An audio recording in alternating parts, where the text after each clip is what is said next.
Day 1. Blitzkrieg storms Bastogne, December 18, 1944. Before dawn, the Ardennes forest is frozen silent. Snow lies thick on the pines, the ground stiff like iron, breath turns to mist in the bitter cold. For a brief, fragile moment, everything feels still until the horizon flashes. At 5:30 a.m., the first German artillery shells scream through the darkness. Then a dozen more. In seconds, the quiet Belgian town of Bastogne erupts into chaos. Explosions tear through the outskirts. Windows shatter, horses panic, and smoke mixes with the falling snow.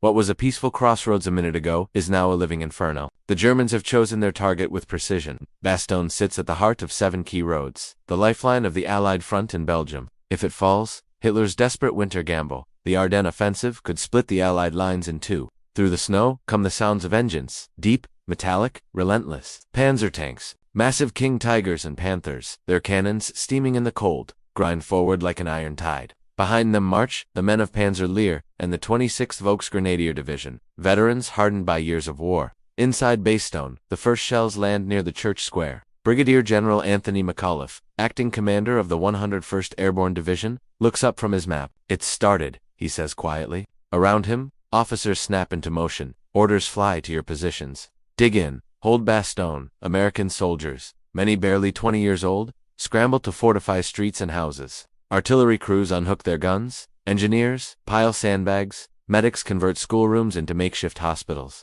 The cold bites deep. Rifles freeze in men's hands, but there's no time to feel it. The Germans are already closing in. By mid-morning, reports pour in from every direction. Enemy armor sighted north of Noville Road to Neuf, under fire. Communications cut east of town. Confusion spreads like wildfire. German commandos dressed in American uniforms have infiltrated the lines, spreading false orders, redirecting convoys, even changing road signs. Nobody knows who to trust. Near the village of Noville, a young paratrooper named Lieutenant Colonel James Laperdy and his men of the 506th Parachute Infantry Regiment prepared to meet the first wave. They can hear the panzers before they see them, the rhythmic thunder of treads crushing frozen earth. The air smells of oil, metal, and fear. The first Panther appears through the fog, a black silhouette against white snow. The Americans open fire. Bazooka rockets streak out, exploding in bright orange flashes. One tank bursts into flames. Cheers echo across the field, but they die quickly, as another German shell slams into a farmhouse, obliterating the bazooka team.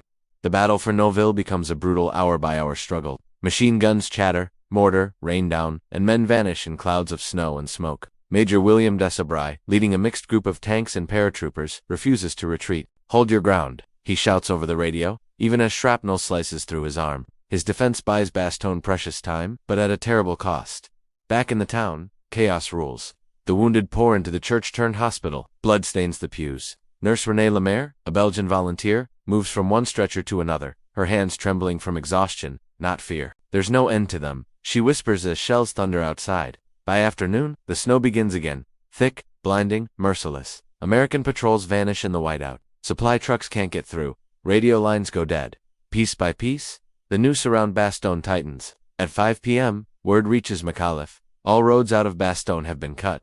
The town is surrounded. He studies the map one last time, then looks up and smiles faintly. "Looks like we've got them right where we want them," he says. "Now we can shoot in every direction." It's gallows humor, but it keeps the men steady. Night falls. The snow glows faintly red from distant fires. German artillery pounds the perimeter, but the Americans hold fast. In their foxholes, paratroopers whisper prayers and jokes, passing a single cigarette between 3 hands. Somewhere in the dark, German loudspeakers begin playing music, soft, eerie tunes, meant to break morale. A private listens, shaking his head.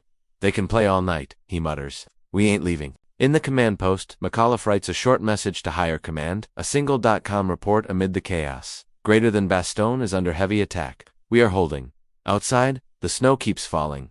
The rumble of tanks grows closer again. Faint, but constant. The men can feel it through the frozen ground. Day 1 ends not with victory, not with defeat, but with defiance. The paratroopers of Bastogne, outnumbered, outgunned, surrounded, dig in deeper, waiting for dawn. They don't yet know it, but the siege of Bastogne has just begun. Day 1. Blitzkrieg storms Bastogne.